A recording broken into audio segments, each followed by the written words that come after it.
Hi, everybody. Matt Berner. You're taking a look at the DRF Bet Sunday race of the day, the fourth at Santa Anita. It's the March Madness Handicap, a mile and an eighth on the turf for fillies and mares. Before we dive into the whole field, I'd encourage you to go over to DRF Bets, sign up for a new DRF Bets account. Go over to drf.com/join. Use the promo code TV150. You'll get a $150 sign-up bonus so you can play the Sunday DRF Bets race of the day. And let's take a look at the field of 8 fillies and mares that will be traveling 9 furlongs against starter handicap. These are for horses that have started for a claiming tag of $25,000 or less in 2017 or 2018. Also, head over to the DRF Race of the Day page, and you can download free formulator past performances and handicap along as we go through this entire field in post position order, starting with the number 1, Melissa Jane, going out for Leonard Powell. Leonard Powell has had some significant success with these kind of runners in the past. Foreign shippers. We can take a look at a positive formulator fact for Powell over the past 5 years. Turf foreign shippers,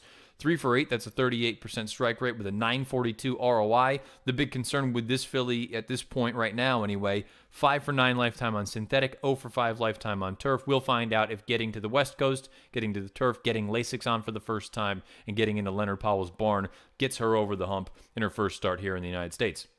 The number 2 is So Golden, going out for Jim Cassidy. Second start off the layoff. First start was in a claiming $25,000 non-winners of 2 lifetime race, going a mile. Now you stretch out to 9 furlongs here on Sunday afternoon. From a speed figure standpoint, she's not fast enough. 1 for 14 lifetime. There's just a lot of things going against her. Particularly, you also have a negative formulator fact for Cassidy. Past year, turf, second after the layoff route races, 0 for 37 with 10 in the money. So Golden is a pass for me. The number 3, Looking for a Danger for George Papapadromo, another horse light on Bayer speed figures, but figures to be forwardly placed. And let's take a look at the Timeform US Pace Projector. The Pace Projector actually has the 3, Looking for a Danger, in second behind the 7, Saida, who we will touch on momentarily. She's stretching out from a turf race going down the hill out to 9 furlongs here. The 3 horse Looking for a Danger washed off the turf in that most recent run. First start off a little bit of a layoff that was over a muddy sealed main track. Getting back to the turf should probably help her cause, but at the end of the day, she's not fast enough to win a race like this against horses of this caliber. The number 4 is Miss Boom Boom for Richard Baltus. First start off the claim, I should say. And let's take a look at that formulator fact that we have for Baltus. Past 5 years, turf. First after claim by route races at Santa Anita, 5 for 14, 10 in the money with a 245 ROI. A positive move for Richard Baltus. I think that she can be forward. I don't think that she has to necessarily come from as far back as the Pace Projector has her right now. I believe the Pace Projector has her sitting 5th.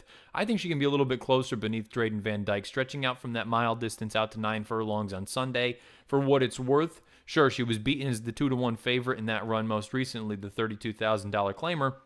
But the horse that beat her that day, Fahan Mura, has come back to win next out with a 93 buyer. So the form of that race has held up, and I think Miss Boom Boom is certainly one of the contenders in this race.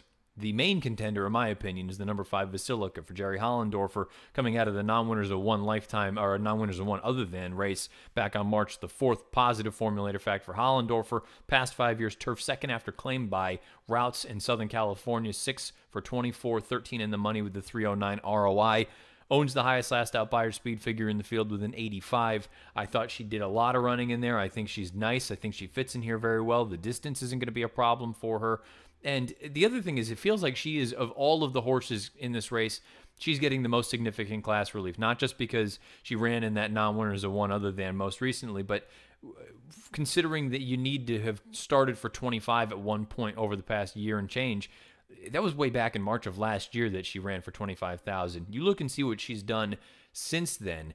She's won races out here on the West Coast. She won for 42 starts back. She's run well in good races out on the East Coast as well. She won for 32 3 starts back. So I think she fits in here perfectly. She's probably going to be the favorite or one of the choices in here. I don't know that she'll be 6-5 or 7-5, but maybe you can get 2-1, 5-2 on her. That's the number 5 Basilica. The number 6 is Revenue Virginius, another horse the Pace Projector thinks is going to be not close, but I would imagine the instruction for the rider here on this horse is owned and trained by Jerry Hollendorfer. I wonder if the presence of Basilica, knowing that she's going to come let's not say from mid-pack, but a little bit farther off the pace than necessarily some of the other contenders in here. I wonder if Revenue Virginius' job is to just ensure that there's some pace signed on, try to push things a little bit to help set the tables for Basilica. I don't really love Revenue Virginius in this spot. Her best races from a speed figure standpoint have come on dirt. This race is back to the turf. I think she's nothing more than just sort of a pace presser. The 7 Saida could be the wild card in this race, stretching out from a 6.5 race down the hill to this 9 furlong distance. Big jump up as far as that distance is concerned, but that non-winner's a 2 other than that she ran in most recently. It's come back already decent enough. The winner that day, Blame It on Alfie, came back to earn a 94 buyer in a stakes race in her next start. So if you think this horse can successfully handle such a drastic stretch out in distance, and if you don't think there's going to be a lot of other pace signed on, Saida is certainly one that could get the job done here at a decent number. It's also worth noting, you don't have to go too far back. Go back to June of 2017.